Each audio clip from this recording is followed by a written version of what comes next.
ਪੂਰਨ ਭਗਤ ਲੋਕ ਕਹਾਣੀ। ਕਿਰਪਾ ਕਰਕੇ ਵੀਡੀਓ ਨੂੰ ਲਾਈਕ ਅਤੇ ਚੈਨਲ ਨੂੰ ਸਬਸਕ੍ਰਾਈਬ ਜ਼ਰੂਰ ਕਰਨਾ। ਧੰਨਵਾਦ। ਗੱਲ ਮੱਧਕਾਲੀਨ ਸਮੇਂ ਦੀ ਹੈ।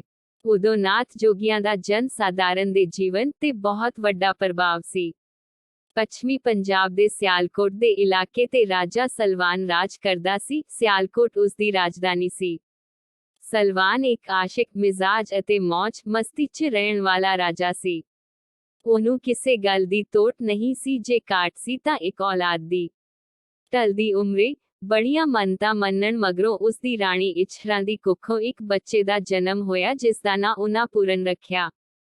ਵਹਿਮੀ ਰਾਜੇ ਨੇ ਪੂਰਨ ਦਾ ਭਵਿੱਖ ਜਾਣਨ ਲਈ ਨਜੂਮੀ ਸੱਦ ਲਏ। ਨਜੂਮੀਆਂ ਸਲਾਹ ਦਿੱਤੀ, ਹੇ ਰਾਜਨ, ਇਹ ਨਵ ਜਨਮਿਆ ਬੱਚਾ ਪੂਰੇ 12 ਵਰੇ ਆਪਣੇ ਮਾਂ ਬਾਪ ਦੇ ਮੱਥੇ ਨਾ ਲੱਗੇ, ਨਹੀਂ ਤਾਂ ਰਾਜੇ ਅਤੇ ਉਸ ਦੇ ਪਰਿਵਾਰ ਤੇ ਦੁੱਖਾਂ ਦਾ ਕਹਿਰ ਟੁੱਟ ਪਵੇਗਾ। ਨਜੂਮੀਆਂ ਦੀ ਸਲਾਹ ਮੰਨਦਿਆਂ ਮਮਤਾ ਵਿਹੂਣੇ ਸਲਵਾਨ ਨੇ ਚਿੜੀ ਦੇ ਬੋਟ ਜਿੰਨੇ ਪੂਰਨ ਨੂੰ ਪੂਰੇ 12 ਵਰੇ ਲਈ ਭੌਰੇ ਵਿੱਚ ਪਾਉਣ ਦਾ ਹੁਕਮ ਸੁਣਾ ਦਿੱਤਾ। ਪੂਰਨ ਦੀ ਮਾਂ ਇੱਛਰਾਂ ਤੜਪਦੀ ਸੀ, ਕੁਰਲਾਉਂਦੀ ਰਹੀ, ਉਹਦੀਆਂ ਰੋਕ ਰੋਕ ਕੇ ਅੱਖਾਂ ਚੁੰਨੀਆਂ ਹੋ ਗਈਆਂ। ਭਲਾ ਰਾਜੇ ਦੇ ਹੁਕਮ ਨੂੰ ਕੌਣ ਟਾਲ ਸਕਦਾ ਸੀ। ਪੂਰਨ ਨੂੰ ਗੋਲੀਆਂ ਸਮੇਤ ਭੌਰੇ ਵਿੱਚ ਪਾ ਦਿੱਤਾ ਗਿਆ। ਇੱਛਰਾਂ ਦੀ ਕਿਸੇ ਇੱਕ ਨਾ ਮੰਨੀ। ਉਹ ਪੁੱਤਰ ਦੇ ਵਿਯੋਗ ਵਿੱਚ ਹੰਝੂ ਕੇਰਦੀ ਰਹੀ ਤੇ ਉਹਦੀ ਜ਼ਿੰਦਗੀ ਵਿੱਚ ਸੁਨਸਾਨ ਵਰਤ ਗਈ। ਸਲਵਾਨ ਦੀ ਉਮਰ ਟਲ ਰਹੀ ਸੀ। ਇਸੇ ਟਲਦੀ ਉਮਰੇ ਉਹਨੇ ਆਪਣੀ ਐਸ਼ਪ੍ਰਸਤੀ ਲਈ ਨਵ ਜੋਬਨ ਮੁਟਿਆਰ ਲੂਣਾ ਨੂੰ ਆਪਣੀ ਦੂਜੀ ਰਾਣੀ ਬਣਾ ਲਿਆ। ਇੱਛਰਾਂ ਲਈ ਉਹਦੇ ਅੰਦਰ ਹੋਰ ਕੋਈ ਕਸ਼ਿਸ਼ ਨਹੀਂ ਸੀ ਰਹੀ। ਇੱਛਰਾਂ ਆਪਣੇ ਪੁੱਤ ਦੇ ਵਿਛੋੜੇ ਦੇ ਸੱਲ ਨੂੰ ਆਪਣੇ ਸੀਨੇ ਨਾਲ ਲਾ ਕੇ ਸੁੰਨ ਹੋ ਗਈ। ਉਧਰ ਪੂਰਨ ਆਪਣੇ ਮਾਂ ਬਾਪ ਦੇ ਮੋਹ ਮਮਤਾ ਤੋਂ ਸੱਖਣਾ ਹੌਲੀ ਹੌਲੀ ਜ਼ਿੰਦਗੀ ਦੀ ਪੌੜੀ ਤੇ ਚੜਨ ਲੱਗਾ। ਸਮਾਂ ਆਪਣੀ ਤੋਰੇ ਤੁਰ ਰਿਹਾ ਸੀ। ਪੂਰੇ 12 ਵਰੇ ਬਤੀਤ ਹੋ ਗਏ। ਪੂਰਨ ਪੋਰਿਓਂ ਬਾਹਰ ਆਇਆ। ਰੂਪ ਦੀ ਸਾਕਾਰ ਮੂਰਤ, ਇੱਕ ਅਨੋਖੀ ਚਮਕ ਉਹਦੇ ਚਿਹਰੇ ਤੇ ਝਲਕਾਂ ਮਾਰ ਰਹੀ ਸੀ। ਯੋਗ ਸਾਧਨਾ ਦਾ ਸੋਧਿਆ ਹੋਇਆ ਪੂਰਨ ਸਲਵਾਨ ਦੇ ਦਰਬਾਰ ਵਿੱਚ ਆਪਣੇ ਪਿਤਾ ਦੇ ਸਨਮੁਖ ਹੋਇਆ। ਮਮਤਾ ਵਿਹੂਣੇ ਰਾਜੇ ਨੇ ਪਹਿਲਾਂ ਮਾਵਾਂ ਨੂੰ ਜਾ ਕੇ ਮਿਲਣ ਦਾ ਹੁਕਮ ਸੁਣਾ ਦਿੱਤਾ। ਗੋਲੀਆਂ ਪੂਰਨ ਨੂੰ ਇੱਛਰਾਂ ਦੇ ਮਹਿਲੀਂ ਲੈ ਆਈਆਂ। ਪੂਰਨ ਨੂੰ ਵੇਖਦੇ ਸਾਰ ਹੀ ਇੱਛਰਾਂ ਦੀਆਂ ਅੱਖਾਂ 'ਚੋਂ ਮਮਤਾ ਦੇ ਅਥਰੂ ਵਹੇ ਤੁਰੇ। ਪੂਰਨ ਨੇ ਮਾਂ ਦੇ ਚਰਨ ਛੂਹੇ। ਮਾਂ ਦਾ ਚਾਅ ਚੱਲਿਆ ਨਹੀਂ ਸੀ ਜਾਂਦਾ। ਉਹ ਪੂਰਨ ਦੇ ਬਣ ਪੈਂਦੇ ਰੂਪ ਤੇ ਬਲਿਹਾਰੇ ਜਾ ਰਹੀ ਸੀ। ਪੁੱਤ ਪੂਰਨਾ, ਆਪਾਂ ਰੱਜ ਕੇ ਗੱਲਾਂ ਫੇਰ ਕਰਾਂਗੇ, ਪਹਿਲਾਂ ਆਪਣੀ ਦੂਜੀ ਮਾਂ ਲੂਣਾ ਨੂੰ ਮਿਲਾ, ਆਖ ਰਾਣੀ ਇੱਛਰਾਂ ਨੇ ਪੂਰਨ ਨੂੰ ਲੂਣਾ ਵੱਲ ਤੋਰ ਦਿੱਤਾ। ਸ਼ਾਹੀ ਮਹਿਲਾਂ 'ਚ ਪਹਿਲਾ ਮਹਿਲ ਮਤਰੇਈ ਮਾਂ ਲੂਣਾ ਦਾ ਸੀ। ਲੂਣਾ ਤੇ ਕਹਿਰਾਂ ਦਾ ਰੂਪ ਚੜਿਆ ਹੋਇਆ ਸੀ। ਜਦੋਂ ਦੀ ਉਹ ਇਸ ਮਹਿਲ ਵਿੱਚ ਆਈ ਸੀ, ਉਸਨੇ ਸਲਵਾਨ ਤੋਂ ਬਿਨਾਂ ਕਿਸੇ ਮਰਦ ਦਾ ਮੂੰਹ ਨਹੀਂ ਸੀ ਦੇਖਿਆ। ਉਹਦੀ ਦੇਖਭਾਲ ਲਈ ਗੋਲੀਆਂ ਸਨ। ਮਰਦ ਜਾਤ ਨੂੰ ਮਹਿਲਾਂ ਵਿੱਚ ਆਉਣ ਦੀ ਮਨਾਹੀ ਸੀ। ਲੂਣਾ ਟਲਦੀ ਉਮਰ ਦੇ ਸਲਵਾਨ ਤੋਂ ਖੁਸ਼ ਨਹੀਂ ਸੀ। ਰੂਪਵਾਨ ਪੂਰਨ ਨੂੰ ਵੇਖਦੇ ਸਾਰ ਹੀ ਉਹ ਆਪਣੀ ਸੁੱਧ ਬੋਧ ਗੁਆ ਬੈਠੀ। ਸਾਰੇ ਸ਼ਿਸ਼ਟਾਚਾਰ ਅਤੇ ਨੈਤਿਕ ਕਦਰਾਂ ਕੀਮਤਾਂ ਛੱਡ ਕੇ ਉਹਨੇ ਪੂਰਨ ਨਾਲ ਅਨੇਕਾਂ ਯਤਨ ਕੀਤੇ, ਤਰਲੇ ਲਏ ਅਤੇ ਜਵਾਨੀ ਦੇ ਵਾਸਤੇ ਪਾਏ। ਲੂਣਾ ਦੇ ਬੋਲਾਂ 'ਚ ਤਰਲਾ ਸੀ ਤੇ ਉਹ ਭਾਵਾਂ ਦੇ ਵਹਿਣ ਵਿੱਚ ਵਹੇ ਤੁਰੀ ਤੇ ਉਹਨੇ ਪੂਰਨ ਨੂੰ ਕਲਾਵੇ 'ਚ ਪਰ ਕੇ ਆਪਣੀ ਸੇਜ ਤੇ ਸੁੱਟ ਲਿਆ। ਪਰੰਤੂ ਪੂਰਨ ਨੇ ਇੱਕਦਮ ਆਪਣੇ ਆਪ ਨੂੰ ਉਸ ਪਾਸੋਂ ਛੁਡਾ ਲਿਆ ਤੇ ਸਹਿਜ ਨਾਲ ਬੋਲਿਆ, ਮਾਤਾ, ਹੋਸ਼ ਕਰ, ਮੈਂ ਇਹ ਰਿਸ਼ਤਾ ਤੇਰੇ ਨਾਲ ਕਿਵੇਂ ਜੋੜ ਲਵਾਂ। ਮੇਰੇ ਬਾਪ ਨੇ ਤੈਨੂੰ ਪੜ੍ਹਾ ਕੇ ਲਿਆਂਦਾ। ਤੂੰ ਤਾਂ ਮੇਰੀ ਸਕੀ ਮਾਂ ਦੇ ਸਮਾਨ ਏ। ਭਲਾ ਮੈਂ ਤੇਰੀ ਮਾਂ ਕਿਧਰੋਂ ਲੱਗਦੀ ਆਂ ਜ਼ਾਲਮਾ। ਨਾ ਮੈਂ ਤੈਨੂੰ ਜਨਮ ਦਿੱਤਾ, ਨਾ ਹੀ ਆਪਣਾ ਸਿਰ ਚੁੰਗਾਇਆ। ਮੇਰਾ ਪਤੀ ਮੇਰੇ ਬਾਪ ਦੇ ਹਾਣ ਦਾ ਏ। ਸਾਡਾ ਜੋੜ ਨਹੀਂ ਜੁੜਦਾ, ਮੇਰਾ ਜੋੜ ਤਾਂ ਤੇਰੇ ਨਾਲ ਜੁੜਦਾ ਹੈ। ਪੂਰਨ, ਆਪਣੀ ਜਵਾਨੀ ਦਾ ਮਾਣ ਰੱਖ। ਮੈਂ ਸਾਰੀ ਜ਼ਿੰਦਗੀ ਤੇਰਾ ਹਸਾਨ ਨਹੀਂ ਭੁੱਲਾਂਗੀ ਤੇ ਤੇਰੀ ਗੋਲੀ ਬਣ ਕੇ ਰਹਾਂਗੀ। ਲੂਣਾ ਪੂਰਨ ਅੱਗੇ ਵਿੱਚ ਜਾ ਰਹੀ ਸੀ। ਪਰੰਤੂ ਪੂਰਨ ਉੱਤੇ ਉਹਦੀ ਭਖਦੀ ਜਵਾਨੀ ਅਤੇ ਤਰਲਿਆਂ ਦਾ ਕੋਈ ਅਸਰ ਨਹੀਂ ਸੀ ਹੋ ਰਿਹਾ। ਉਹ ਅਡੋਲ ਖਲੋਤਾ ਆਪਣੇ ਧਰਮ ਤੇ ਪਹਿਰਾ ਦਿੰਦਾ, ਸੋਚਾਂ 'ਚ ਡੁੱਬਿਆ ਸੋਚ ਰਿਹਾ ਸੀ, ਮਤੇ ਉਸ ਪਾਸੋਂ ਕੋਈ ਅਵਗਿਆ ਨਾ ਹੋ ਜਾਵੇ। ਆਖਰ ਉਸਨੇ ਆਪਣੇ ਮਨ ਨਾਲ ਨਿਰਣਾ ਲਿਆ ਤੇ ਲੂਣਾ ਤੋਂ ਅੱਖ ਬਚਾ ਕੇ ਫੁਰਤੀ ਨਾਲ ਉਹਦੇ ਮਹਿਲਾਂ ਤੋਂ ਬਾਹਰ ਨਿਕਲ ਆਇਆ। ਲੂਣਾ ਨੂੰ ਰੋਸ ਸੀ ਪੂਰਨ ਨੇ ਉਹਦੀ ਕਾਮਨਾ ਪੂਰੀ ਨਹੀਂ ਸੀ ਕੀਤੀ ਤੇ ਉਹ ਹੁਣ ਉਸ ਪਾਸੋਂ ਆਪਣੀ ਹੇਠੀ ਦਾ ਬਦਲਾ ਲੈਣ ਲਈ ਨਾਗਣ ਦਾ ਰੂਪ ਧਾਰੀ ਬੈਠੀ ਸੀ। ਹਨੇਰਾ ਪਸਰ ਰਿਹਾ ਸੀ ਜਦੋਂ ਰਾਜਾ ਸਲਵਾਨ ਆਪਣੇ ਰਾਜ ਦਰਬਾਰ ਦੇ ਕੰਮਾਂ ਕਾਜਾਂ ਤੋਂ ਵੇਲਾ ਹੋ ਕੇ ਆਪਣੀ ਰਾਣੀ ਲੂਣਾ ਦੇ ਮਹਿਲਾਂ 'ਚ ਪੁੱਜਾ। ਉਸ ਹੈਰਾਨ ਹੋ ਕੇ ਵੇਖਿਆ ਕਿਧਰੇ ਵੀ ਦੀਵਾ ਬੱਤੀ ਨਹੀਂ। ਸਾਰੇ ਸ਼ਮਾਦਾਨ ਗੁੱਲ ਹੋਏ ਪਏ ਸਨ ਤੇ ਰਾਣੀ ਨਿਤਵਾਂਗ ਉਹਦੇ ਸਵਾਗਤ ਲਈ ਮਹਿਲ ਦੀਆਂ ਬਰੂਹਾਂ ਤੇ ਆਪ ਨਹੀਂ ਸੀ ਆਈ। ਉਹ ਰਾਣੀ ਦੇ ਕਮਰੇ ਵੱਲ ਆਹੁਲਿਆ, ਉਸ ਵੇਖਿਆ ਉਹ ਤਾਂ ਖਣਪੱਟੀ ਲਈ ਪਈ ਹੈ ਤੇ ਉਸਦਾ ਖਾਰ ਸ਼ਿੰਗਾਰ ਇਧਰ ਉਧਰ ਖਿੰਡਿਆ ਪਿਆ ਹੈ। ਮੇਰੀਏ ਲਾਡੋ ਰਾਣੀਏ ਦੱਸਖਾਂ ਮੇਰੇ ਪਾਸੋਂ ਕਿਹੜੀ ਖੁਨਾਮੀ ਹੋ ਗਈ ਐ ਜਿਸ ਬਦਲੇ ਸੋਹਣਿਆਂ ਨੇ ਮੂੰਹ ਸੁਜਾਏ ਹੋਏ ਨੇ, ਆਖਦਿਆਂ ਸਲਵਾਨ ਨੇ ਲੂਣਾ ਨੂੰ ਬਿਠਾ ਲਿਆ। ਉਹਨੇ ਵੇਖਿਆ ਉਹਦੀਆਂ ਅੱਖਾਂ ਵਿੱਚੋਂ ਤ੍ਰਿਪ ਤ੍ਰਿਪ ਹੰਝੂ ਵਹਿ ਰਹੇ ਸਨ। ਉਹਨੇ ਪਿਆਰ ਭਰਿਆ ਹੱਥ ਫੇਰਿਆ ਤੇ ਉਹ ਸਹਿਜ ਅਵਸਥਾ 'ਚ ਆ ਗਈ ਤੇ ਹਟਕੋਰੇ ਪਰਦਿਆਂ ਰਾਜੇ ਨੂੰ ਮੁਖਾਤਿਬ ਹੋਈ। ਰਾਜਨ, ਛੋਟਾ ਮੂੰਹ ਪਰ ਗੱਲ ਬਹੁਤ ਵੱਡੀ ਹੈ, ਸ਼ਾਇਦ ਤੁਹਾਡੇ ਮਨ ਨਾ ਲੱਗੇ। ਮੈਂ ਤਾਂ ਸੋਚ ਵੀ ਨਹੀਂ ਸੀ ਸਕਦੀ ਮੇਰੇ ਤੇ ਐਡਾ ਕਹਿਰ ਵਾਪਰੇਗਾ। ਭਲਾ ਕੋਈ ਪੁੱਤ ਆਪਣੀ ਮਾਂ ਦੇ ਸੱਤ ਨੂੰ ਭੰਗ ਕਰਨ ਬਾਰੇ ਸੋਚ ਸਕਦਾ ਹੈ? ਰਾਜਿਆ, ਅੱਜ ਮਿਲਣ ਆਏ ਪੂਰਨ ਨੇ ਮੇਰੀ ਇੱਜ਼ਤ ਲੁੱਟਣ ਦੀ ਪੂਰੀ ਕੋਸ਼ਿਸ਼ ਕੀਤੀ ਹੈ, ਪਰ ਮੈਂ ਮਸੀਂ ਉਹਦੇ ਚੁੰਗਲ ਚੋਂ ਬਚ ਕੇ ਨਿਕਲ ਸਕਿਆ। ਸੁਣਦੇ ਸਾਰ ਹੀ ਸਲਵਾਨ ਸਿਰ ਤੋਂ ਪੈਰਾਂ ਤੱਕ ਗੁੱਸੇ ਨਾਲ ਕੰਬ ਉੱਠਿਆ। ਪੂਰਨ ਦੀ ਇਹ ਜੁਰਤ ਮੈਂ ਉਹਦੇ ਸਿਰਮੇ ਪਾ ਜਾਵਾਂਗਾ। ਉਹਨੂੰ ਅਜਿਹੀ ਸਜ਼ਾ ਦੇਵਾਂਗਾ ਜਿਸ ਨੂੰ ਸਾਰੀ ਦੁਨੀਆ ਯਾਦ ਰੱਖੇਗੀ। ਭੈੜਾ ਸਲਵਾਨ ਕੀ ਜਾਣੇ, ਲੂਣਾ ਨੇ ਤਾਂ ਪੂਰਨ ਤੇ ਤੋਹਮਤ ਲਾਉਣ ਖਾਤਰ 73 ਦੀ ਚਾਲ ਚੱਲੀ ਸੀ। ਅਗਲੀ ਪਲਕ ਸਲਵਾਨ ਨੇ ਭਰੇ ਦਰਬਾਰ ਵਿੱਚ ਪੂਰਨ ਨੂੰ ਤਲਬ ਕਰ ਲਿਆ ਤੇ ਉਸ ਉੱਤੇ ਆਪਣੀ ਮਾਂ ਵਰਗੀ ਲੂਣਾ ਤੇ ਮੈਲੀਆਂ ਨਜ਼ਰਾਂ ਨਾਲ ਵੇਖਣ ਦਾ ਦੋਸ਼ ਲਾਉਂਦਿਆਂ ਉਹਨੂੰ ਕਤਲ ਕਰਨ ਦਾ ਹੁਕਮ ਸਾਦਰ ਕਰ ਦਿੱਤਾ। ਬੇਗੁਨਾਹ ਪੂਰਨ ਦੀ ਕਿਸੇ ਇੱਕ ਨਾ ਸੁਣੀ। ਜਲਾਦ ਪੂਰਨ ਨੂੰ ਕਤਲ ਕਰਨ ਲਈ ਲੈ ਤੁਰੇ। ਰਾਣੀ ਇਛਰਾਂ ਦਾ ਰੋਣ ਚੱਲਿਆ ਨਹੀਂ ਸੀ ਜਾਂਦਾ। ਸ਼ਹਿਰ ਦੀ ਜਨਤਾ ਮੁੱਖ ਖਲੋਤੀ ਜਾਂਦੇ ਪੂਰਨ ਨੂੰ ਵੇਖਦੀ ਰਹੀ। ਰਾਜੇ ਦਾ ਤਪ ਤੇਜ ਹੀ ਐਨਾ ਸੀ ਕਿਸੇ ਹਾ ਦਾ ਨਾਰਾ ਮਾਰਨ ਦੀ ਜੁਰਤ ਵੀ ਨਾ ਕੀਤੀ। ਜਲਾਦ ਪੂਰਨ ਦੀ ਮਾਸੂਮੀਅਤ ਤੋਂ ਜਾਣੂ ਹੁੰਦੇ ਹੋਏ ਵੀ ਰਾਜੇ ਦਾ ਹੁਕਮ ਕਿਵੇਂ ਮੁੜਦੇ। ਜੰਗਲ 'ਚ ਜਾ ਕੇ ਉਹ ਉਹਨੂੰ ਵੱਢ ਕੇ ਇੱਕ ਵੀਰਾਨ ਖੂਹ 'ਚ ਧੱਕਾ ਦੇ ਆਏ ਤੇ ਰਾਜੇ ਨੂੰ ਆਖ ਦਿੱਤਾ ਕਿ ਉਹ ਉਹਨੂੰ ਮਾਰ ਮੁਕਾ ਆਏ ਹਨ। ਕੁਦਰਤ ਦੀ ਕਰਨੀ ਵੇਖੋ, ਕੁਝ ਸਮੇਂ ਮਗਰੋਂ ਜੋਗੀਆਂ ਦਾ ਇੱਕ ਟੋਲਾ ਉਸੇ ਖੂਹ ਤੇ ਆਣ ਉਤਰਿਆ ਜਿਸ ਵਿੱਚ ਪੂਰਨ ਵੱਡਿਆ ਟੁਕਿਆ ਪਿਆ ਸੀ। ਇੱਕ ਜੋਗੀ ਨੇ ਪਾਣੀ ਭਰਨ ਲਈ ਜਦੋਂ ਖੂਹ ਵਿੱਚ ਡੋਲ ਫਰਾਇਆ, ਉਸਨੂੰ ਕਿਸੇ ਪੁਰਸ਼ ਦੇ ਕਰਾਉਣ ਦੀ ਆਵਾਜ਼ ਸੁਣਾਈ ਦਿੱਤੀ। ਉਹਨੇ ਜੋਗੀਆਂ ਕੋਲ ਆ ਕੇ ਗੱਲ ਕੀਤੀ। ਉਹਨਾਂ ਪੂਰਨ ਨੂੰ ਖੂਹ ਵਿੱਚੋਂ ਕੱਢ ਲਿਆ ਅਤੇ ਉਸਨੂੰ ਉਸੇ ਵੇਲੇ ਆਪਣੇ ਗੁਰੂ ਗੋਰਖਨਾਥ ਦੇ ਟਿੱਲੇ ਤੇ ਲੈ ਆਏ। ਗੋਰਖ ਦੀ ਤੀਮਾਰਦਾਰੀ, ਸਨੇਹ ਅਤੇ ਮੁਰਵਤ ਦੇ ਥਾਪੜੇ ਨੇ ਉਸਨੂੰ ਕੁਝ ਦਿਨਾਂ ਵਿੱਚ ਹੀ 9/9 ਕਰ ਦਿੱਤਾ। ਗੋਰਖਨਾਥ ਦੀ ਤਲਿਸਮੀ ਸ਼ਖਸੀਅਤ ਨੇ ਪੂਰਨ ਨੂੰ ਅਜਿਹਾ ਕੀਲਿਆ, ਉਹਨੇ ਆਪਣੇ ਆਪ ਨੂੰ ਗੋਰਖ ਦੇ ਚਰਨਾਂ 'ਚ ਅਰਪਣ ਕਰ ਦਿੱਤਾ ਤੇ ਯੋਗ ਸਾਧਨਾ ਵਿੱਚ ਜੁਟ ਗਿਆ। ਤਿਆਗ ਦੀ ਮੂਰਤ ਬਣੇ ਪੂਰਨ ਨੇ ਇੱਕ ਦਿਨ ਗੋਰਖ ਪਾਸੋਂ ਦੀਖਿਆ ਲਈ ਬੇਨਤੀ ਕੀਤੀ। ਗੋਰਖ ਤਰੁੱਠਿਆ। ਉਹਨੇ ਪੂਰਨ ਦੇ ਕੰਨਾਂ 'ਚ ਮੁੰਦਰਾ ਪਵਾ ਕੇ ਜੋਗੀ ਬਣਾ ਦਿੱਤਾ। ਜੋਗੀ ਬਣਿਆ ਪੂਰਨ ਪਹਿਲੇ ਦਿਨ ਗਲ 'ਚ ਬਗਲੀ ਪਾ ਕੇ ਭਿੱਖਿਆ ਮੰਗਣ ਲਈ ਰਾਣੀ ਸੁੰਦਰਾਂ ਦੇ ਮਹਿਲੀਂ ਗਿਆ। ਗੋਲੀਆਂ ਪਾਸੋਂ ਜੋਗੀ ਦਾ ਰੂਪ ਚੱਲਿਆ ਨਾ ਗਿਆ। ਉਹਨਾਂ ਰਾਣੀ ਸੁੰਦਰਾਂ ਨੂੰ ਆਪ ਜਾ ਕੇ ਖੈਰ ਪਾਉਣ ਲਈ ਆਖਿਆ। ਰਾਣੀ ਹੀਰੇ ਮੋਤੀਆਂ ਦਾ ਥਾਲ ਭਰ ਕੇ ਲੈ ਆਈ ਤੇ ਪੂਰਨ ਦੀ ਬਗਲੀ 'ਚ ਉਲਦ ਦਿੱਤਾ। ਪੂਰਨ ਨੀਵੀਂ ਪਾਈ ਖਲੋਤਾ ਰਿਹਾ ਤੇ ਰਾਣੀ ਵੱਲ ਅੱਖ ਭਰ ਕੇ ਨਾ ਦੇਖਿਆ। ਹੀਰੇ ਮੋਤੀ ਭਲਾ ਜੋਗੀਆਂ ਦੇ ਕਿਸ ਕੰਮ ਸਨ? ਗੋਰਖ ਨੇ ਪੂਰਨ ਨੂੰ ਹੀਰੇ ਮੋਤੀਆਂ ਸਮੇਤ ਵਾਪਸ ਭੇਜ ਕੇ ਆਖਿਆ, ਰਾਣੀ ਨੂੰ ਆਖ ਸਾਨੂੰ ਤੇ ਪੱਕੀ ਰੋਟੀ ਚਾਹੀਦੀ ਹੈ, ਹੀਰੇ ਮੋਤੀ ਨਹੀਂ। ਪੂਰਨ ਉਸੇ ਪੈਰੀ ਵਾਪਸ ਮੁੜ ਆਇਆ ਤੇ ਰਾਣੀ ਸੁੰਦਰਾਂ ਦੇ ਮਹਿਲੀਂ ਜਾ ਅਲਖ ਜਗਾਈ। ਰਾਣੀ ਸੁੰਦਰਾਂ ਜਿਹੜੀ ਆਪ ਹੁਸਨ ਦੀ ਸਾਕਾਰ ਮੂਰਤ ਸੀ, ਪੂਰਨ ਤੇ ਫਿਦਾ ਹੋ ਗਈ। ਉਹਨੇ ਆਪਣੀ ਨਿਗਰਾਨੀ ਵਿੱਚ 36 ਪ੍ਰਕਾਰ ਦੇ ਭੋਜਨ ਤਿਆਰ ਕਰਵਾਏ। ਨੰਗੇ ਪੈਰੀ ਗੋਰਖ ਦੇ ਟਿੱਲੇ ਤੇ ਪੁੱਜ ਗਈ ਤੇ ਗੋਰਖ ਦੇ ਚਰਨਾਂ 'ਚ ਸੀਸ ਨਿਵਾ ਦਿੱਤਾ। ਪਿਆਰ ਤੇ ਸ਼ਰਧਾ ਵਿੱਚ ਬਣਾਏ ਭੋਜਨ ਨੂੰ ਛਕ ਕੇ ਗੋਰਖ ਤਰੁੱਟ ਪਿਆ। ਰਾਣੀ ਮੰਗ ਜੋ ਮੰਗਣੈਨ, ਤੇਰੀ ਹਰ ਮੁਰਾਦ ਪੂਰੀ ਹੋਵੇਗੀ। ਕਿਸੇ ਚੀਜ਼ ਦੀ ਲੋੜ ਨਹੀਂ ਨਾਥ ਜੀ। ਸੁੰਦਰਾਂ ਨੇ ਦੋਵੇਂ ਹੱਥ ਜੋੜ ਕੇ ਆਖਿਆ। ਅਜੇ ਵੀ ਮੰਗ ਲੈ, ਗੋਰਖ ਮੁੜ ਬੋਲਿਆ। ਨਾਥ ਜੀ ਤੁਹਾਡਾ ਆਸ਼ੀਰਵਾਦ ਹੀ ਬਹੁਤ ਹੈ, ਸੁੰਦਰਾਂ ਭਾਵੁਕ ਹੋਈ ਆਖ ਰਹੀ ਸੀ। ਤੀਜਾ ਵਚਨ ਹੈ, ਮੰਗ ਲੈ ਰਾਣੀਏ। ਸੁੰਦਰਾਂ ਲਈ ਇਹੋ ਯੋਗ ਅਵਸਰ ਸੀ। ਉਹਨੇ ਹੱਥ ਜੋੜ ਕੇ ਅਰਜ਼ ਗੁਜ਼ਾਰੀ, ਮੇਰੇ ਨਾਥ ਜੇ ਤਰੁੱਠੇ ਹੀ ਹੋ ਤਾਂ ਮੈਨੂੰ ਪੂਰਨ ਦੇ ਦੋਵੋ। ਗੋਰਖਨਾਥ ਨੇ ਪੂਰਨ ਨੂੰ ਰਾਣੀ ਸੁੰਦਰਾਂ ਨਾਲ ਜਾਣ ਦਾ ਇਸ਼ਾਰਾ ਕਰ ਦਿੱਤਾ। ਨਾਥ ਦਾ ਹੁਕਮ ਮੰਨ ਕੇ ਪੂਰਨ ਸੁੰਦਰਾਂ ਨਾਲ ਉਹਦੇ ਮਹਿਲਾਂ ਨੂੰ ਤੁਰ ਪਿਆ। ਰਾਣੀ ਨੇ ਉਹਦੀਆਂ ਸਹਿਆਂ ਖਾਤਰਾਂ ਕੀਤੀਆਂ, ਪਰੰਤੂ ਪੂਰਨ ਨੂੰ ਰਾਣੀ ਸੁੰਦਰਾਂ ਦਾ ਹੁਸਨ, ਚੁਹਲ ਤੇ ਨਖਰੇ ਭਰਮਾ ਨਾ ਸਕੇ। ਉਹ ਅਡੋਲ ਸਮਾਧੀ ਲਾਈ ਬੈਠਾ ਰਿਹਾ। ਅਗਲੀ ਸਵੇਰ ਪੂਰਨ ਨੇ ਬਾਹਰ ਜੰਗਲ ਵਿੱਚ ਜਾ ਕੇ ਜੰਗਲ ਪਾਣੀ ਜਾਣ ਦੀ ਚਾਹਨਾ ਪ੍ਰਗਟਾਈ। ਰਾਣੀ ਨੇ ਗੋਲੀਆਂ ਉਹਦੇ ਨਾਲ ਤੋੜ ਦਿੱਤੀਆਂ ਤੇ ਆਪ ਮਹਿਲਾਂ ਤੇ ਖੜ ਕੇ ਜਾਂਦੇ ਪੂਰਨ ਨੂੰ ਵੇਖਣ ਲੱਗੀ। ਦਰਖਤਾਂ ਦੇ ਝੁੰਡ ਓਹਲੇ ਜਾ ਕੇ ਪੂਰਨ ਨੇ ਅਜਿਹੀ ਚਕਾਨੀ ਦਿੱਤੀ ਕਿ ਉਹ ਗੋਲੀਆਂ ਦੀਆਂ ਅੱਖਾਂ ਤੋਂ ਦੂਰ ਹੋ ਗਿਆ। ਪੂਰਨ ਦੇ ਪ੍ਰੇਮ 'ਚ ਦੀਵਾਨੀ ਹੋਈ ਸੁੰਦਰਾ ਉਹਦਾ ਓਹਲੇ ਹੋਣਾ ਬਰਦਾਸ਼ਤ ਨਾ ਕਰ ਸਕੀ।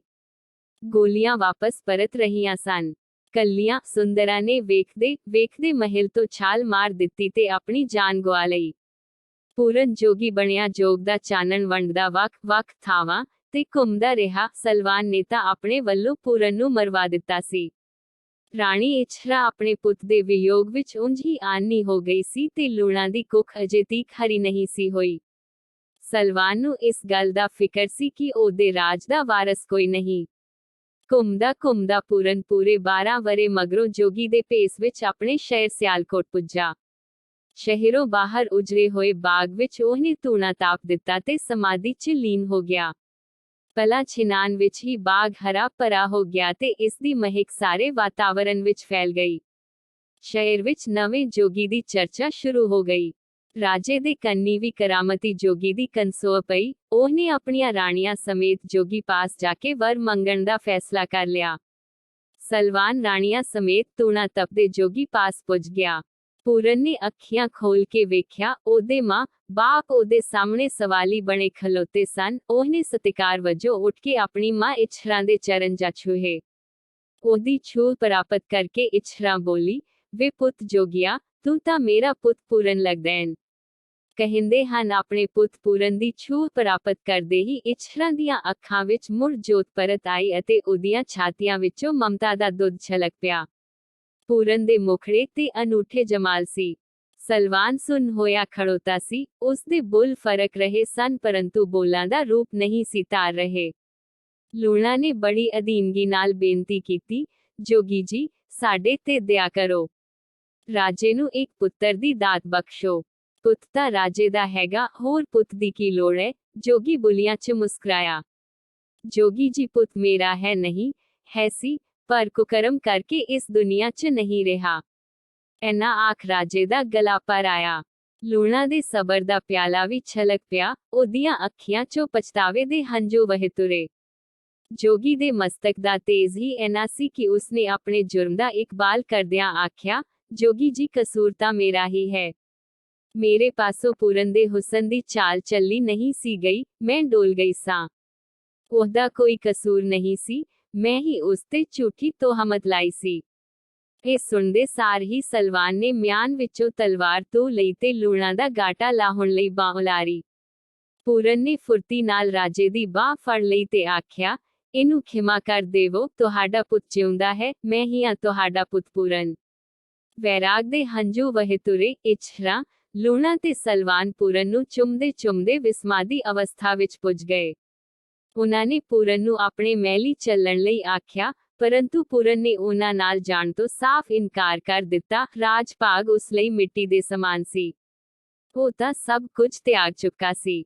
ਉਹਨੇ ਭਿੱਖਿਆ ਦੇ ਖੱਪਰ ਵਿੱਚੋਂ ਚੌਲ ਦਾ ਇੱਕ ਦਾਣਾ ਚੁੱਕ ਕੇ ਲੂਣਾ ਦੀ ਹਥੇਲੀ ਤੇ ਰੱਖ ਕੇ ਆਖਿਆ, ਮਾਤਾ ਘਰ ਨੂੰ ਮੁੜ ਜਾਵੋ, ਤੁਹਾਡੀ ਕੁੱਖ ਵੀ ਇਸ ਬਾਗ ਵਾਂਗ ਹਰੀ ਹੋਵੇਗੀ। ਤੁਹਾਡੀ ਝੋਲੀ ਵਿੱਚ ਪੂਰਨ ਖੇਡੇਗਾ ਜੋ ਇਸ ਰਾਜ ਦਾ ਵਾਰਸ ਬਣੇਗਾ। ਪੁੱਤ ਦੀ ਦਾਤ ਦੀ ਬਖਸ਼ਿਸ਼ ਕਰਕੇ ਪੂਰਨ ਰੋਕਦਿਆਂ ਅਗਾਂਹ ਤੁਰ ਗਿਆ। ਸਲਵਾਨ ਤੇ ਰਾਣੀਆਂ ਭਰੇ ਨੇਤਰਾਂ ਨਾਲ ਜਾਂਦੇ ਪੁੱਤ ਦੀ ਪਿੱਠ ਵੇਖਦੇ ਰਹੇ। ਸਮਾਂ ਪਾ ਕੇ ਲੂਣਾ ਦੀ ਕੁੱਖੋਂ ਪੁੱਤਰ ਨੇ ਜਨਮ ਲਿਆ ਜੋ ਰਾਜਾ ਰਸਾਲੂ ਦੇ ਨਾਂ ਨਾਲ ਪ੍ਰਸਿੱਧ ਹੋਇਆ, ਜਿਸ ਦੀ ਬਹਾਦਰੀ ਦੀਆਂ ਅਨੇਕਾਂ ਕਹਾਣੀਆਂ ਪ੍ਰਚਲਿਤ ਹਨ। ਪੂਰਨ ਭਗਤ ਲੋਕ ਕਹਾਣੀ। ਕਿਰਪਾ ਕਰਕੇ ਵੀਡੀਓ ਨੂੰ ਲਾਈਕ ਅਤੇ ਚੈਨਲ ਨੂੰ ਸਬਸਕ੍ਰਾਈਬ ਜ਼ਰੂਰ ਕਰਨਾ। ਧੰਨਵਾਦ। ਗੱਲ ਮੱਧਕਾਲੀਨ ਸਮੇਂ ਦੀ ਹੈ। ਉਦੋਂ ਨਾਥ ਜੋਗੀਆਂ ਦਾ ਜਨ ਸਾਧਾਰਨ ਦੇ ਜੀਵਨ ਤੇ ਬਹੁਤ ਵੱਡਾ ਪ੍ਰਭਾਵ ਸੀ। ਪੱਛਮੀ ਪੰਜਾਬ ਦੇ ਸਿਆਲਕੋਟ ਦੇ ਇਲਾਕੇ ਤੇ ਰਾਜਾ ਸਲਵਾਨ ਰਾਜ ਕਰਦਾ ਸੀ। ਸਿਆਲਕੋਟ ਉਸ ਦੀ ਰਾਜਧਾਨੀ ਸੀ। ਸਲਵਾਨ ਇੱਕ ਆਸ਼ਿਕ ਮਿਜ਼ਾਜ ਅਤੇ ਮੌਜ ਮਸਤੀ 'ਚ ਰਹਿਣ ਵਾਲਾ ਰਾਜਾ ਸੀ। ਉਹਨੂੰ ਕਿਸੇ ਗੱਲ ਦੀ ਤੋਟ ਨਹੀਂ ਸੀ, ਜੇ ਕਾਟ ਸੀ ਤਾਂ ਇੱਕ ਔਲਾਦ ਦੀ। ਢਲਦੀ ਉਮਰੇ ਬੜੀਆਂ ਮੰਨਤਾਂ ਮੰਨਣ ਮਗਰੋਂ ਉਸ ਦੀ ਰਾਣੀ ਇਛਰਾਂ ਦੀ ਕੁੱਖੋਂ ਇੱਕ ਬੱਚੇ ਦਾ ਜਨਮ ਹੋਇਆ, ਜਿਸ ਦਾ ਨਾਂ ਉਹਨਾਂ ਪੂਰਨ ਰੱਖਿਆ। ਵਹਿਮੀ ਰਾਜੇ ਨੇ ਪੂਰਨ ਦਾ ਭਵਿੱਖ ਜਾਣਨ ਲਈ ਨਜੂਮੀ ਸੱਦ ਲਏ। ਨਜੂਮੀਆਂ ਸਲਾਹ ਦਿੱਤੀ, ਹੇ ਰਾਜਨ, ਇਹ ਨਵ ਜਨਮਿਆ ਬੱਚਾ ਪੂਰੇ 12 ਵਰੇ ਆਪਣੇ ਮਾਂ ਬਾਪ ਦੇ ਮੱਥੇ ਨਾ ਲੱਗੇ, ਨਹੀਂ ਤਾਂ ਰਾਜੇ ਅਤੇ ਉਸਦੇ ਪਰਿਵਾਰ ਤੇ ਦੁੱਖਾਂ ਦਾ ਕਹਿਰ ਟੁੱਟ ਪਵੇਗਾ। ਨਜੂਮੀਆਂ ਦੀ ਸਲਾਹ ਮੰਨਦਿਆਂ ਮਮਤਾ ਵਿਹੁਣੇ ਸਲਵਾਨ ਨੇ ਚਿੜੀ ਦੇ ਬੋਟ ਜਿੰਨੇ ਪੂਰਨ ਨੂੰ ਪੂਰੇ 12 ਵਰ੍ਹੇ ਲਈ ਭੌਰੇ ਵਿੱਚ ਪਾਉਣ ਦਾ ਹੁਕਮ ਸੁਣਾ ਦਿੱਤਾ। ਪੂਰਨ ਦੀ ਮਾਂ ਇਛਰਾਂ ਤੜਪਦੀ ਸੀ, ਕੁਰਲਾਉਂਦੀ ਰਹੀ, ਉਹਦੀਆਂ ਰੋਕ ਰੋਕ ਕੇ ਅੱਖਾਂ ਚੁੰਨੀਆਂ ਹੋ ਗਈਆਂ। ਭਲਾ ਰਾਜੇ ਦੇ ਹੁਕਮ ਨੂੰ ਕੌਣ ਟਾਲ ਸਕਦਾ ਸੀ। ਪੂਰਨ ਨੂੰ ਗੋਲੀਆਂ ਸਮੇਤ ਭੌਰੇ ਵਿੱਚ ਪਾ ਦਿੱਤਾ ਗਿਆ। ਇਛਰਾਂ ਦੀ ਕਿਸੇ ਇੱਕ ਨਾ ਮੰਨੀ, ਉਹ ਪੁੱਤਰ ਦੇ ਵਿਯੋਗ ਵਿੱਚ ਹੰਝੂ ਕੇਰਦੀ ਰਹੀ ਤੇ ਉਹਦੀ ਜ਼ਿੰਦਗੀ ਵਿੱਚ ਸੁਨਸਾਨ ਵਰਤ ਗਈ। ਸਲਵਾਨ ਦੀ ਉਮਰ ਟਲ ਰਹੀ ਸੀ। ਇਸੇ ਟਲਦੀ ਉਮਰੇ ਉਹਨੇ ਆਪਣੀ ਐਸ਼ਪ੍ਰਸਤੀ ਲਈ ਨਵ ਜੋਬਨ ਮੁਟਿਆਰ ਲੂਣਾ ਨੂੰ ਆਪਣੀ ਦੂਜੀ ਰਾਣੀ ਬਣਾ ਲਿਆ। ਇਛਰਾਂ ਲਈ ਉਹਦੇ ਅੰਦਰ ਹੋਰ ਕੋਈ ਕਸ਼ਿਸ਼ ਨਹੀਂ ਸੀ ਰਹੀ। ਇਛਰਾਂ ਆਪਣੇ ਪੁੱਤ ਦੇ ਵਿਛੋੜੇ ਦੇ ਸੱਲ ਨੂੰ ਆਪਣੇ ਸੀਨੇ ਨਾਲ ਲਾ ਕੇ ਸੁੰਨ ਹੋ ਗਈ। ਉਧਰ ਪੂਰਨ ਆਪਣੇ ਮਾਂ ਬਾਪ ਦੇ ਮੋਹ ਮਮਤਾ ਤੋਂ ਸੱਖਣਾ ਹੌਲੀ ਹੌਲੀ ਜ਼ਿੰਦਗੀ ਦੀ ਪੌੜੀ ਤੇ ਚੜਨ ਲੱਗਾ। ਸਮਾਂ ਆਪਣੀ ਤੋਰੇ ਤੁਰ ਰਿਹਾ ਸੀ। ਪੂਰੇ 12 ਵਰ੍ਹੇ ਬਤੀਤ ਹੋ ਗਏ।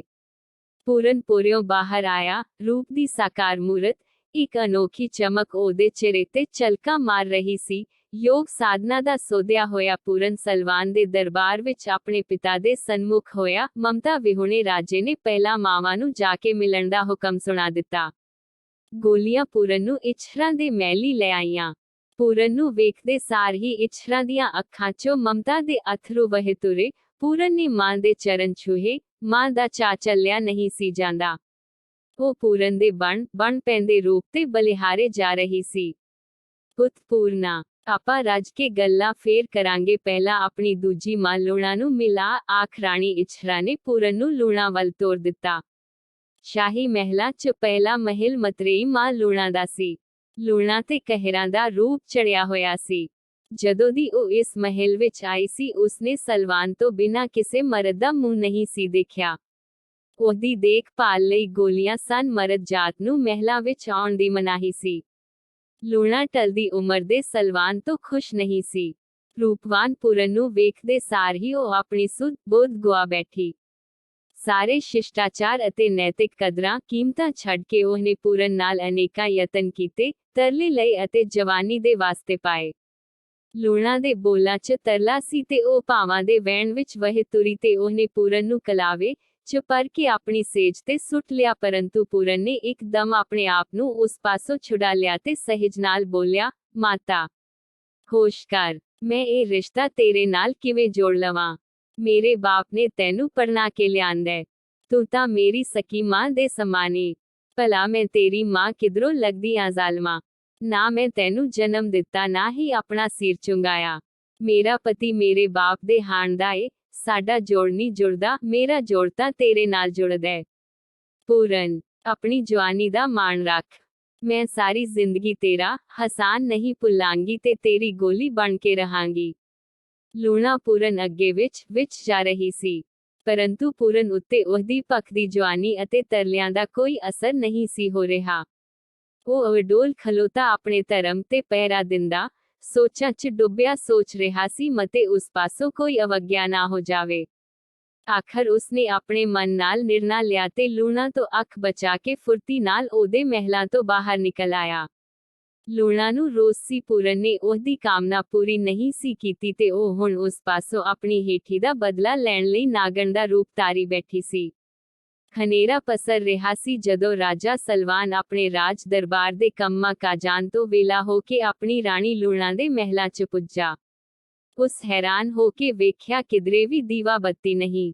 ਸਾਰੇ ਸ਼ਮਾਦਾਨ ਗੁੱਲ ਹੋਏ ਪਏ ਸਨ ਤੇ ਰਾਣੀ ਨਿਤਵਾਂਗ ਉਹਦੇ ਸਵਾਗਤ ਲਈ ਮਹਿਲ ਦੀਆਂ ਬਰੂਹਾਂ ਤੇ ਆਪ ਨਹੀਂ ਸੀ ਆਈ। ਉਹ ਰਾਣੀ ਦੇ ਕਮਰੇ ਵੱਲ ਆ ਹੁਲਿਆ। ਉਸ ਵੇਖਿਆ ਉਹ ਤਾਂ ਖਣਪੱਟੀ ਲਈ ਪਈ ਹੈ ਤੇ ਉਸਦਾ ਹਾਰ ਸ਼ਿੰਗਾਰ ਇਧਰ ਉਧਰ ਖਿੰਡਿਆ ਪਿਆ ਹੈ। ਮੇਰੀਏ ਲਾਡੋ ਰਾਣੀਏ, ਦੱਸ ਖਾਂ ਮੇਰੇ ਪਾਸੋਂ ਕਿਹੜੀ ਖੁਨਾਮੀ ਹੋ ਗਈ ਹੈ ਜਿਸ ਬਦਲੇ ਸੋਹਣਿਆਂ ਨੇ ਮੂੰਹ ਸੁਜਾਏ ਹੋਏ ਨੇ। ਆਖਦਿਆਂ ਸਲਵਾਨ ਨੇ ਲੂਣਾ ਨੂੰ ਬਿਠਾ ਲਿਆ। ਉਹਨੇ ਵੇਖਿਆ ਉਹਦੀਆਂ ਅੱਖਾਂ ਵਿੱਚੋਂ ਤ੍ਰਿਪ ਹੰਝੂ ਵਹਿ ਰਹੇ ਸਨ। ਉਹਨੇ ਪਿਆਰ ਭਰਿਆ ਹੱਥ ਫੇਰਿਆ ਤੇ ਉਹ ਸਹਿਜ ਅਵਸਥਾ 'ਚ ਆ ਗਈ ਤੇ ਹਟਕੋਰੇ ਪਰਦਿਆਂ ਰਾਜੇ ਨੂੰ ਮੁਖਾਤਿਬ ਹੋਈ, ਰਾਜਨ, ਛੋਟਾ ਮੂੰਹ ਪਰ ਗੱਲ ਬਹੁਤ ਵੱਡੀ ਹੈ, ਸ਼ਾਇਦ ਤੁਹਾਡੇ ਮਨ ਨਾ ਲੱਗੇ। ਮੈਂ ਤਾਂ ਸੋਚ ਵੀ ਨਹੀਂ ਸੀ ਸਕਦੀ ਮੇਰੇ ਤੇ ਐਡਾ ਕਹਿਰ ਵਾਪਰੇਗਾ। ਭਲਾ ਕੋਈ ਪੁੱਤ ਆਪਣੀ ਮਾਂ ਦੇ ਸੱਤ ਨੂੰ ਭੰਗ ਕਰਨ ਬਾਰੇ ਸੋਚ ਸਕਦਾ ਹੈ। ਰਾਜਿਆ ਅੱਜ ਮਿਲਣ ਆਏ ਪੂਰਨ ਨੇ ਮੇਰੀ ਇੱਜ਼ਤ ਲੁੱਟਣ ਦੀ ਪੂਰੀ ਕੋਸ਼ਿਸ਼ ਕੀਤੀ ਹੈ, ਪਰ ਮੈਂ ਮਸੀਂ ਉਹਦੇ ਚੁੰਗਲ ਚੋਂ ਬਚ ਕੇ ਨਿਕਲ ਸਕਿਆ।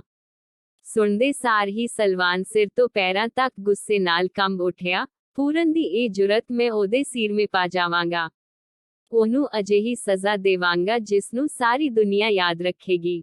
ਭੈੜਾ ਸਲਵਾਨ ਕੀ ਜਾਣੇ, ਲੂਣਾ ਨੇ ਤਾਂ ਪੂਰਨ ਤੇ ਤੋਹਮਤ ਲਾਉਣ ਖਾਤਰ 73 ਦੀ ਚਾਲ ਚੱਲੀ ਸੀ। ਅਗਲੀ ਪਲਕ ਸਲਵਾਨ ਨੇ ਭਰੇ ਦਰਬਾਰ ਵਿੱਚ ਪੂਰਨ ਨੂੰ ਤਲਬ ਕਰ ਲਿਆ ਤੇ ਉਸ ਉੱਤੇ ਆਪਣੀ ਮਾਂ ਵਰਗੀ ਲੂਣਾ ਤੇ ਮੈਲੀਆਂ ਨਜ਼ਰਾਂ ਨਾਲ ਵੇਖਣ ਦਾ ਦੋਸ਼ ਲਾਉਂਦਿਆਂ ਉਹਨੂੰ ਕਤਲ ਕਰਨ ਦਾ ਹੁਕਮ ਸਾਦਰ ਕਰ ਦਿੱਤਾ। ਬੇਗੁਨਾਹ ਪੂਰਨ ਦੀ ਕਿਸੇ ਇੱਕ ਨਾ ਸੁਣੀ। ਜਲਾਦ ਪੂਰਨ ਨੂੰ ਕਤਲ ਕਰਨ ਲਈ ਲੈ ਤੁਰੇ। ਰਾਣੀ ਇਛਰਾਂ ਦਾ ਰੋਣ ਚੱਲਿਆ ਨਹੀਂ ਸੀ ਜਾਂਦਾ। ਸ਼ਹਿਰ ਦੀ ਜਨਤਾ ਮੁੱਖ ਖਲੋਤੀ ਜਾਂਦੇ ਪੂਰਨ ਨੂੰ ਵੇਖਦੀ ਰਹੀ। ਰਾਜੇ ਦਾ ਤਪ ਤੇਜ ਹੀ ਐਨਾ ਸੀ, ਕਿਸੇ ਹਾਂ ਦਾ ਨਾਰਾ ਮਾਰਨ ਦੀ ਜੁਰਤ ਵੀ ਨਾ ਕੀਤੀ। ਜਲਾਦ ਪੂਰਨ ਦੀ ਮਾਸੂਮੀਅਤ ਤੋਂ ਜਾਣੂ ਹੁੰਦੇ ਹੋਏ ਵੀ ਰਾਜੇ ਦਾ ਹੁਕਮ ਕਿਵੇਂ ਮੁੜਦੇ। ਜੰਗਲ 'ਚ ਜਾ ਕੇ ਉਹਨੂੰ ਵੱਢ ਕੇ ਇੱਕ ਵੀਰਾਨ ਖੂਹ 'ਚ ਧੱਕਾ ਦੇ ਆਏ ਤੇ ਰਾਜੇ ਨੂੰ ਆਖ ਦਿੱਤਾ ਕਿ ਉਹਨੂੰ ਮਾਰ ਮੁਕਾ ਆਏ ਹਨ। ਕੁਦਰਤ ਦੀ ਕਰਨੀ ਵੇਖੋ। ਕੁਝ ਸਮੇਂ ਮਗਰੋਂ ਜੋਗੀਆਂ ਦਾ ਇੱਕ ਟੋਲਾ ਉਸੇ ਖੂਹ ਤੇ ਆਣ ਉਤਰਿਆ ਜਿਸ ਵਿੱਚ ਪੂਰਨ ਵੱਡਿਆ ਟੁਕਿਆ ਪਿਆ ਸੀ। ਇੱਕ ਜੋਗੀ ਨੇ ਪਾਣੀ ਭਰਨ ਲਈ ਜਦੋਂ ਖੂਹ ਵਿੱਚ ਡੋਲ ਫਰਾਇਆ, ਉਸ ਨੂੰ ਕਿਸੇ ਪੁਰਸ਼ ਦੇ ਕਰਾਉਣ ਦੀ ਆਵਾਜ਼ ਸੁਣਾਈ ਦਿੱਤੀ। ਉਹਨੇ ਜੋਗੀਆਂ ਕੋਲ ਆ ਕੇ ਗੱਲ ਕੀਤੀ। ਉਹਨਾਂ ਪੂਰਨ ਨੂੰ ਖੂਹ ਵਿੱਚੋਂ ਕੱਢ ਲਿਆ ਅਤੇ ਉਸ ਨੂੰ ਉਸੇ ਵੇਲੇ ਆਪਣੇ ਗੁਰੂ ਗੋਰਖਨਾਥ ਦੇ ਟਿੱਲੇ ਤੇ ਲੈ ਆਏ। ਗੋਰਖ ਦੀ ਤੀਮਾਰਦਾਰੀ, ਸਨੇਹ ਅਤੇ ਮੁਰਵਤ ਦੇ ਥਾਪੜੇ ਨੇ ਉਸ ਨੂੰ ਕੁਝ ਦਿਨਾਂ ਵਿੱਚ ਹੀ 9/9 ਕਰ ਦਿੱਤਾ। ਗੋਰਖਨਾਥ ਦੀ ਤਲਿਸਮੀ ਸ਼ਖਸੀਅਤ ਨੇ ਪੂਰਨ ਨੂੰ ਅਜਿਹਾ ਕੀਲਿਆ, ਉਹਨੇ ਆਪਣੇ ਆਪ ਨੂੰ ਗੋਰਖ ਦੇ ਚਰਨਾਂ 'ਚ ਅਰਪਣ ਕਰ ਦਿੱਤਾ ਤੇ ਯੋਗ ਸਾਧਨਾ ਵਿੱਚ ਜੁਟ ਗਿਆ। ਤਿਆਗ ਦੀ ਮੂਰਤ ਬਣੇ ਪੂਰਨ ਨੇ ਇੱਕ ਦਿਨ ਗੋਰਖ ਪਾਸੋਂ ਦੀਖਿਆ ਲਈ ਬੇਨਤੀ ਕੀਤੀ। ਗੋਰਖ ਤਰੁੱਠਿਆ। ਉਹਨੇ ਪੂਰਨ ਦੇ ਕੰਨਾਂ 'ਚ ਮੁੰਦਰਾ ਪਵਾ ਕੇ ਜੋਗੀ ਬਣਾ ਦਿੱਤਾ। ਜੋਗੀ ਬਣਿਆ ਪੂਰਨ ਪਹਿਲੇ ਦਿਨ ਗਲ 'ਚ ਬਗਲੀ ਪਾ ਕੇ ਭਿੱਖਿਆ ਮੰਗਣ ਲਈ ਰਾਣੀ ਸੁੰਦਰਾਂ ਦੇ ਮਹਿਲੀਂ ਗਿਆ। ਗੋਲੀਆਂ ਪਾਸੋਂ ਜੋਗੀ ਦਾ ਰੂਪ ਚੱਲਿਆ ਨਾ ਗਿਆ। ਉਹਨਾਂ ਰਾਣੀ ਸੁੰਦਰਾਂ ਨੂੰ ਆਪ ਜਾ ਕੇ ਖੈਰ ਪਾਉਣ ਲਈ ਆਖਿਆ। ਰਾਣੀ ਹੀਰੇ ਮੋਤੀਆਂ ਦਾ ਥਾਲ ਭਰ ਕੇ ਲੈ ਆਈ ਤੇ ਪੂਰਨ ਦੀ ਬਗਲੀ 'ਚ ਉਲਦ ਦਿੱਤਾ। ਪੂਰਨ ਨੀਵੀਂ ਪਾਈ ਖਲੋਤਾ ਰਿਹਾ ਤੇ ਰਾਣੀ ਵੱਲ ਅੱਖ ਭਰ ਕੇ ਨਾ ਦੇਖਿਆ। ਹੀਰੇ ਮੋਤੀ ਭਲਾ ਜੋਗੀਆਂ ਦੇ ਕਿਸ ਕੰਮ ਸਨ? ਗੋਰਖ ਨੇ ਪੂਰਨ ਨੂੰ ਹੀਰੇ ਮੋਤੀਆਂ ਸਮੇਤ ਵਾਪਸ ਭੇਜ ਕੇ ਆਖਿਆ, ਰਾਣੀ ਨੂੰ ਆਖ ਸਾਨੂੰ ਤੇ ਪੱਕੀ ਰੋਟੀ ਚਾਹੀਦੀ ਹੈ, ਹੀਰੇ ਮੋਤੀ ਨਹੀਂ। ਪੂਰਨ ਉਸੇ ਪੈਰੀ ਵਾਪਸ ਮੁੜ ਆਇਆ ਤੇ ਰਾਣੀ ਸੁੰਦਰਾਂ ਦੇ ਮਹਿਲੀਂ ਜਾ ਅਲਖ ਜਗਾਈ। ਰਾਣੀ ਸੁੰਦਰਾਂ ਜਿਹੜੀ ਆਪ ਹੁਸਨ ਦੀ ਸਾਕਾਰ ਮੂਰਤ ਸੀ, ਪੂਰਨ ਤੇ ਫਿਦਾ ਹੋ ਗਈ। ਉਹਨੇ ਆਪਣੀ ਨਿਗਰਾਨੀ ਵਿੱਚ 36 ਪ੍ਰਕਾਰ ਦੇ ਭੋਜਨ ਤਿਆਰ ਕਰਵਾਏ। ਨੰਗੇ ਪੈਰੀ ਗੋਰਖ ਦੇ ਟਿੱਲੇ ਤੇ ਪੁੱਜ ਗਈ ਤੇ ਗੋਰਖ ਦੇ ਚਰਨਾਂ 'ਚ ਸੀਸ ਨਿਵਾ ਦਿੱਤਾ। ਪਿਆਰ ਤੇ ਸ਼ਰਧਾ ਵਿੱਚ ਬਣਾਏ ਭੋਜਨ ਨੂੰ ਛਕ ਕੇ ਗੋਰਖ ਤਰੁੱਟ ਪਿਆ। ਰਾਣੀ ਮੰਗ ਜੋ ਮੰਗਣੈਨ, ਤੇਰੀ ਹਰ ਮੁਰਾਦ ਪੂਰੀ ਹੋਵੇਗੀ। ਕਿਸੇ ਚੀਜ਼ ਦੀ ਲੋੜ ਨਹੀਂ ਨਾਥ ਜੀ। ਸੁੰਦਰਾਂ ਨੇ ਦੋਵੇਂ ਹੱਥ ਜੋੜ ਕੇ ਆਖਿਆ। ਅਜੇ ਵੀ ਮੰਗ ਲੈ। ਗੋਰਖ ਮੁੜ ਬੋਲਿਆ, ਨਾਥ ਜੀ ਤੁਹਾਡਾ ਆਸ਼ੀਰਵਾਦ ਹੀ ਬਹੁਤ ਹੈ। ਸੁੰਦਰਾਂ ਭਾਵੁਕ ਹੋਈ ਆਖ ਰਹੀ ਸੀ। ਤੀਜਾ ਵਚਨ ਹੈ, ਮੰਗ ਲੈ ਰਾਣੀਏ। ਸੁੰਦਰਾਂ ਲਈ ਇਹੋ ਯੋਗ ਅਵਸਰ ਸੀ। ਉਹਨੇ ਹੱਥ ਜੋੜ ਕੇ ਅਰਜ਼ ਗੁਜ਼ਾਰੀ, ਮੇਰੇ ਨਾਥ ਜੇ ਤਰੁੱਠੇ ਹੀ ਹੋ ਤਾਂ ਮੈਨੂੰ ਪੂਰਨ ਦੇ ਦੋਵੋ। ਗੋਰਖਨਾਥ ਨੇ ਪੂਰਨ ਨੂੰ ਰਾਣੀ ਸੁੰਦਰਾਂ ਨਾਲ ਜਾਣ ਦਾ ਇਸ਼ਾਰਾ ਕਰ ਦਿੱਤਾ। ਨਾਥ ਦਾ ਹੁਕਮ ਮੰਨ ਕੇ ਪੂਰਨ ਸੁੰਦਰਾਂ ਨਾਲ ਉਹਦੇ ਮਹਿਲਾਂ ਨੂੰ ਤੁਰ ਪਿਆ। ਰਾਣੀ ਨੇ ਉਹਦੀਆਂ ਸੈਆਂ ਖਾਤਰਾਂ ਕੀਤੀਆਂ, ਪਰੰਤੂ ਪੂਰਨ ਨੂੰ ਰਾਣੀ ਸੁੰਦਰਾਂ ਦਾ ਹੁਸਨ, ਚੁਹਲ ਤੇ ਨਖਰੇ ਭਰਮਾ ਨਾ ਸਕੇ। ਉਹ ਅਡੋਲ ਸਮਾਧੀ ਲਾਈ ਬੈਠਾ ਰਿਹਾ। ਅਗਲੀ ਸਵੇਰ ਪੂਰਨ ਨੇ ਬਾਹਰ ਜੰਗਲ ਵਿੱਚ ਜਾ ਕੇ ਜੰਗਲ ਪਾਣੀ ਜਾਣ ਦੀ ਚਾਹਨਾ ਪ੍ਰਗਟਾਈ। ਰਾਣੀ ਨੇ ਗੋਲੀਆਂ ਉਹਦੇ ਨਾਲ ਤੋੜ ਦਿੱਤੀਆਂ ਤੇ ਆਪ ਮਹਿਲਾਂ ਤੇ ਖੜ ਕੇ ਜਾਂਦੇ ਪੂਰਨ ਨੂੰ ਵੇਖਣ ਲੱਗੀ। ਦਰਖਤਾਂ ਦੇ ਝੁੰਡ ਉਹਲੇ ਜਾ ਕੇ ਪੂਰਨ ਨੇ ਅਜਿਹੀ ਚਕਾਨੀ ਦਿੱਤੀ ਕਿ ਉਹ ਗੋਲੀਆਂ ਦੀਆਂ ਅੱਖਾਂ ਤੋਂ ਦੂਰ ਹੋ ਗਿਆ। ਪੂਰਨ ਦੇ ਪ੍ਰੇਮ 'ਚ ਦੀਵਾਨੀ ਹੋਈ ਸੁੰਦਰਾਂ ਉਹਦਾ ਉਹਲੇ ਹੋਣਾ ਬਰਦਾਸ਼ਤ ਨਾ ਕਰ ਸਕੀ। ਗੋਲੀਆਂ ਵਾਪਸ ਪਰਤ ਰਹੀਆਂ ਸਨ ਕੱਲੀਆਂ। ਸੁੰਦਰਾਂ ਨੇ ਵੇਖਦੇ ਮਹਿਲ ਤੋਂ ਛਾਲ ਮਾਰ ਦਿੱਤੀ ਤੇ ਆਪਣੀ ਜਾਨ ਗਵਾ ਲਈ। ਪੂਰਨ ਜੋਗੀ ਬਣਿਆ, ਜੋਗ ਦਾ ਚਾਨਣ ਵੰਡਦਾ ਵੱਖ-ਵੱਖ ਥਾਵਾਂ ਤੇ ਘੁੰਮਦਾ ਰਿਹਾ। ਸਲਵਾਨ ਨੇ ਤਾਂ ਆਪਣੇ ਵੱਲੋਂ ਪੂਰਨ ਨੂੰ ਮਰਵਾ ਦਿੱਤਾ ਸੀ। ਰਾਣੀ ਇਛਰਾ ਆਪਣੇ ਪੁੱਤ ਦੇ ਵਿਯੋਗ ਵਿੱਚ ਉਂਝ ਹੀ ਆਨੀ ਹੋ ਗਈ ਸੀ ਤੇ ਲੂਣਾ ਦੀ ਕੁੱਖ ਅਜੇ ਤੀਕ ਹਰੀ ਨਹੀਂ ਸੀ ਹੋਈ। ਸਲਵਾਨ ਨੂੰ ਇਸ ਗੱਲ ਦਾ ਫਿਕਰ ਸੀ ਕਿ ਉਹਦੇ ਰਾਜ ਦਾ ਵਾਰਸ ਕੋਈ ਨਹੀਂ। ਘੁੰਮਦਾ ਪੂਰਨ ਪੂਰੇ 12 ਵਰੇ ਮਗਰੋਂ ਜੋਗੀ ਦੇ ਭੇਸ ਵਿੱਚ ਆਪਣੇ ਸ਼ਹਿਰ ਸਿਆਲਕੋਟ ਪੁੱਜਾ। ਸ਼ਹਿਰੋਂ ਬਾਹਰ ਉਜੜੇ ਹੋਏ ਬਾਗ ਵਿੱਚ ਉਹਨੇ ਧੂਣਾ ਤਾਪ ਦਿੱਤਾ ਤੇ ਸਮਾਧੀ 'ਚ ਲੀਨ ਹੋ ਗਿਆ। ਪਲਾਂ ਛਿਨਾਨ ਵਿੱਚ ਹੀ ਬਾਗ ਹਰਾ ਭਰਾ ਹੋ ਗਿਆ ਤੇ ਇਸ ਦੀ ਮਹਿਕ ਸਾਰੇ ਵਾਤਾਵਰਣ ਵਿੱਚ ਫੈਲ ਗਈ। ਸ਼ਹਿਰ ਵਿੱਚ ਨਵੇਂ ਜੋਗੀ ਦੀ ਚਰਚਾ ਸ਼ੁਰੂ ਹੋ ਗਈ। ਰਾਜੇ ਦੇ ਕੰਨੀ ਵੀ ਕਰਾਮਤੀ ਜੋਗੀ ਦੀ ਕਨਸੋਅ ਪਈ। ਉਹਨੇ ਆਪਣੀਆਂ ਰਾਣੀਆਂ ਸਮੇਤ ਜੋਗੀ ਪਾਸ ਜਾ ਕੇ ਵਰ ਮੰਗਣ ਦਾ ਫੈਸਲਾ ਕਰ ਲਿਆ। ਸਲਵਾਨ ਰਾਣੀਆਂ ਸਮੇਤ ਧੂਣਾ ਤਪਦੇ ਜੋਗੀ ਪਾਸ ਪੁੱਜ ਗਿਆ। ਪੂਰਨ ਨੇ ਅੱਖੀਆਂ ਖੋਲ ਕੇ ਵੇਖਿਆ, ਉਹਦੇ ਮਾਂ ਬਾਪ ਉਹਦੇ ਸਾਹਮਣੇ ਸਵਾਲੀ ਬਣੇ ਖਲੋਤੇ ਸਨ। ਉਹਨੇ ਸਤਿਕਾਰ ਵਜੋਂ ਉੱਠ ਕੇ ਆਪਣੀ ਮਾਂ ਇਛਰਾਂ ਦੇ ਚਰਨ ਜਾ ਛੂਹੇ। ਉਹਦੀ ਛੂਹ ਪ੍ਰਾਪਤ ਕਰਕੇ ਇਛਰਾਂ ਬੋਲੀ, ਵੇ ਪੁੱਤ ਜੋਗੀਆ, ਤੂੰ ਤਾਂ ਮੇਰਾ ਪੁੱਤ ਪੂਰਨ ਲੱਗਦੈਂ। ਕਹਿੰਦੇ ਹਨ ਆਪਣੇ ਪੁੱਤ ਪੂਰਨ ਦੀ ਛੂਹ ਪ੍ਰਾਪਤ ਕਰਦੇ ਹੀ ਇਛਰਾਂ ਦੀਆਂ ਅੱਖਾਂ ਵਿੱਚ ਮੁੜ ਜੋਤ ਪਰਤ ਆਈ ਅਤੇ ਉਹਦੀਆਂ ਛਾਤੀਆਂ ਵਿੱਚੋਂ ਮਮਤਾ ਦਾ ਦੁੱਧ ਛਲਕ ਪਿਆ। ਪੂਰਨ ਦੇ ਮੁਖੜੇ ਤੇ ਅਨੂਠੇ ਜਮਾਲ ਸੀ।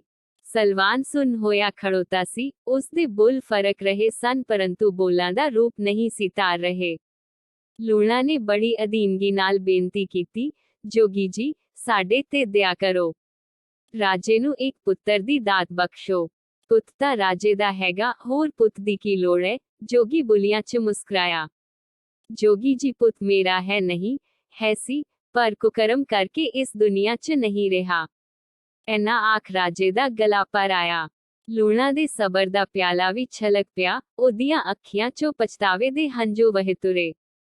ਜੋਗੀ ਦੇ ਮਸਤਕ ਦਾ ਤੇਜ਼ ਹੀ ਐਨਾ ਸੀ ਕਿ ਉਸਨੇ ਆਪਣੇ ਜੁਰਮ ਦਾ ਇਕਬਾਲ ਕਰਦਿਆਂ ਆਖਿਆ, ਜੋਗੀ ਜੀ, ਕਸੂਰ ਤਾਂ ਮੇਰਾ ਹੀ ਹੈ। ਮੇਰੇ ਪਾਸੋਂ ਪੂਰਨ ਦੇ ਹੁਸਨ ਦੀ ਚਾਲ ਚੱਲੀ ਨਹੀਂ ਸੀ ਗਈ, ਮੈਂ ਡੋਲ ਗਈ ਸਾਂ।